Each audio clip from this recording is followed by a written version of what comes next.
The ultimate guide to buying a house in 2023.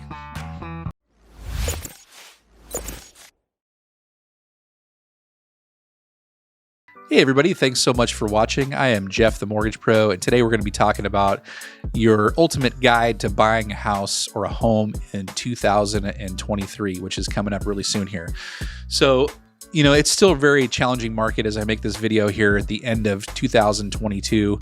There are inventory problems, there are interest rates that seem to be through the roof still, and there's lots of things that are going on in our industry and across the world that may affect buying a home in 2023. But we're going to give you 9 steps here to consider when you're going to buy a home this year. And these steps are going to help you get into your home. So let's start off with number 1. This is my favorite one, is to make a plan and commit to it. And what do I mean by that? Just have an idea of what you want to do. So if you want to buy a house this year, kind of determine what type of a property you may want to buy and figure out exactly what it is that you want to do. And when I say commit to it, that means that you need to save your money every month for your down payment. You need to make sure your credit is in order.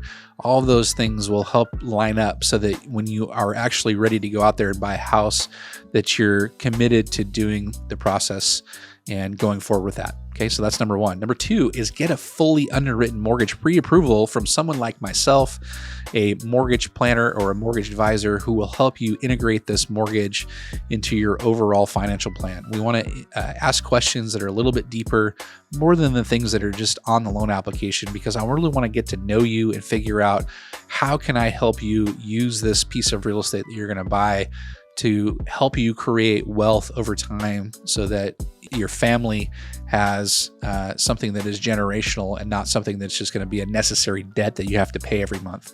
We really want to make it so that you have a plan going forward, and that's why you want to talk to someone like myself. That's number 2. Number 3, get referred to a real estate agent through your lender. So whether it's through me or through somebody else that you're using that's going to do your lending for you, they should be able to refer you to a really good real estate agent. And when you're looking for a real estate agent, what you want is somebody that has a lot of transactional experience in the local market, especially in the most recent 6 to 12 months. You don't want somebody that's a friend or family member that has no idea how to negotiate and they sell 1 or 2 houses a year because they work part-time. You really want a pro that's going to go out there and get the job done for you, and they know how to negotiate and they know how to win you a deal, because ultimately it is still competitive out there. And that real estate agent needs to be the one that's going to get you over the finish line, to be able to get you into contract and be able to close on a transaction for you. So start with your lender first, and then have your lender refer you to an agent that's going to help you that. This is totally opposite of what most people believe, though. Most people think that they should go to their real estate agent first and then go to a lender. And I think that's completely backwards. So find your lender first and then go get your real estate agent. Number 4, after you find your real estate agent and you've determined your wants and your needs with that person, then you get to go out and go house hunting. That's the fun part. When you're actually doing the shopping for the home, you get to see the different types of homes that are out there, the different bedrooms and bathrooms, layouts, but make sure that it fits within your budget that you've already determined with your loan person. So that's the fun part. Go out and go shopping and go get yourself a new home. Number 5, you want to make an offer on the property. And you're going to really want to, again, this kind of goes back to why you want a great real estate agent. You're going to have to lean into that real estate agent and really figure out what the market is like at the time you're going to make an offer. And the reason being is that the markets change and they can change on a dime. And the reason why you want someone with a lot of experience, kind of going back to number 3 there, is that you want that person to know how to make the offer for you. Can you offer over asking price? Can you offer under asking price? Can you come in significantly lower? Can you have contingencies? Do you have to close fast, or can you take 30 or 45 days to close? All of those things matter. So you really want to make sure that you lean into your real estate agent on how you're going to write your offer so that you have the best chance of getting it accepted. As soon as you make your offer, you're going to go into contract. You're going to, number 6, get your home inspection ordered. And the real estate agent that's helping you out will help you with this. Want to make sure that the property is in a good enough condition for you to be able to live in.